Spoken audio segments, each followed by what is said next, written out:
Hey guys, I'm Shawn Cheek of webpianoteacher.com. How you doing? Today we're going to be doing the next song on Rubber Soul, which is You Won't See Me. Let's take a listen what we'll be doing today. 3, 4, 1, 2. When I call.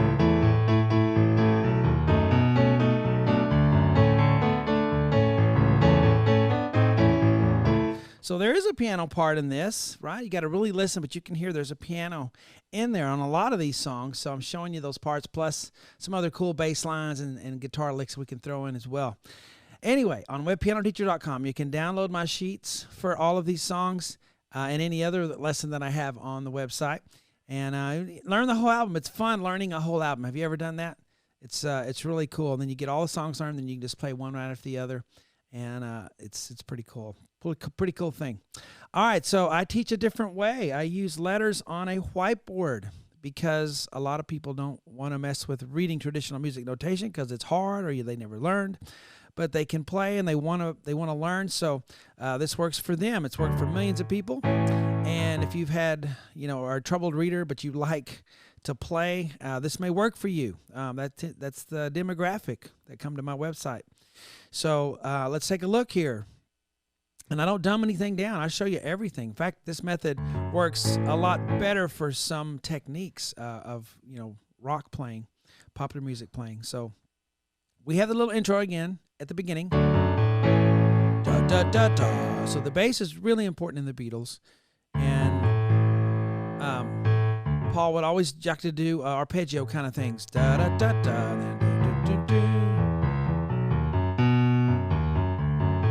So I'm going to give you that option to play some bass stuff when we get into this there, and you don't have to do it. All right, it makes it a little more complicated, and the piano isn't doing that, but Paul's playing it, so we can try to put it in if we want.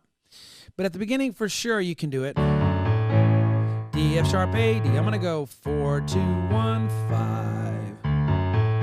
Right hand F sharp, A, D with 1, 2, 5. So I play that chord, then I go E, A, C sharp. Whenever I don't hear the piano, which either the piano's not going or maybe I'm just not hearing it myself or whatever, I'll figure out what the chord is and we'll play something there. So kind of you'll always have something to play. 1, 3, 4, 1, 2. So the counting here is important. They're not just holding that for whenever. It's counting 1 and 2 and 3, 4, 1, 2, 3, 4. That's the bass line. G sharp, F sharp, E, and I think it's important to the song. 3, 4, 1, 2. When I call, and then now I put a whole chord there. A, C sharp, E. It sounds to me though like maybe he's just playing A, E. But some of us don't like to play open fifths, and we want to play the whole chord. So you can play the. What I like to do is play the whole chord on the first measure, and then go to the open fifth. So that's up to you whether you want to put a C sharp in the middle or not. It sounds like maybe most of the time that C sharp's not in there. It's just this open fifth sound. But I do like it on the chord because you remember you do have guitars playing and other instruments, and they fill out the chord. So the piano, if it doesn't open fifth, it's not a big deal when you're in a band because they're covering that C sharp. Other instruments are. So that's up to you. But when you get here, if you want to work on the arpeggio, A, C sharp, E, A, you can do that sort of thing. And I'll show you how to put those arpeggios in on lesson 2 and 3, or probably, I don't know how many lessons, 2 or 3 total on it. But that's the first chord is A chord. And the next chord is a B, if you're wondering, B, F sharp, B, D sharp, F sharp, B.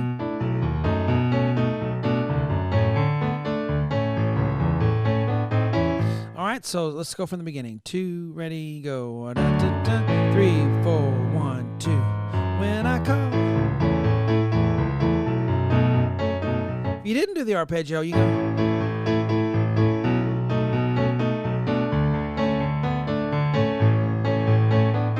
So it sounds just fine without it if you just want to do an octave. It really does. So I'm just giving you options to do an arpeggio on the left hand. Okay? Hope you guys enjoyed that part 1. I'll see you on webpianoteacher.com. Talk to you later.